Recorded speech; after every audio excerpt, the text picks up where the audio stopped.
Anyways, so every day I write, read, watch, and draw stuff non-stop. And that really doesn't come across on my channel at all, which kind of makes me feel a little bit silly. But you know what?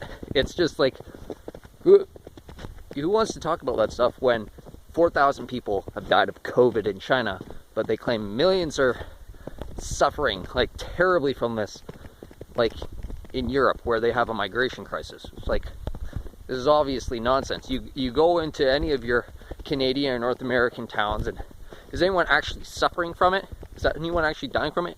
No, but whenever there's a geriatric issue, they just say, oh, COVID. And so like, there's conspiracies, there's other things to talk about. But aside from that, I don't want to give anyone my ideas.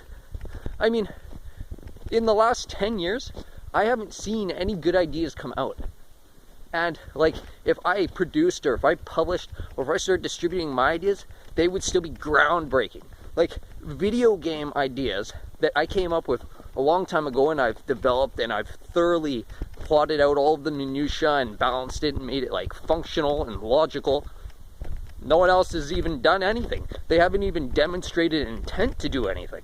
You go and you talk about like novels and stuff, and you go through the shelves and you look for everything, and there's so much content and so many ideas that aren't even out there. It's just like, no, you can't have my ideas. All the comic books that I plot and plan and draw out stuff for, and no, you can't have those ideas. So that's what I do with my day. I draw, I read, I write. I draw, I read, I write, and I watch stuff.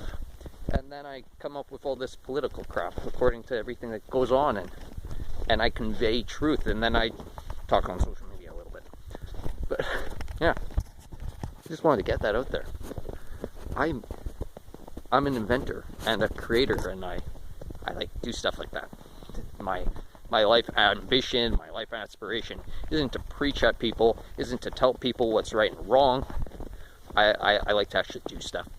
I like physical labor, I like digging, I like carpentry, I like animals, I like farming, I like all that stuff. I'm not like a mouth. I would never ask for money for my preaching. I would never ask for money to sponsor my preaching. I would plausibly use money that was given for a cause to create public orchards and communist initiatives for people, and at those kind of conglomerations, you would use that as an outlet to preach reasonably. But they're not preaching outlets, they're just congregation outlets, right? So anyways, peace.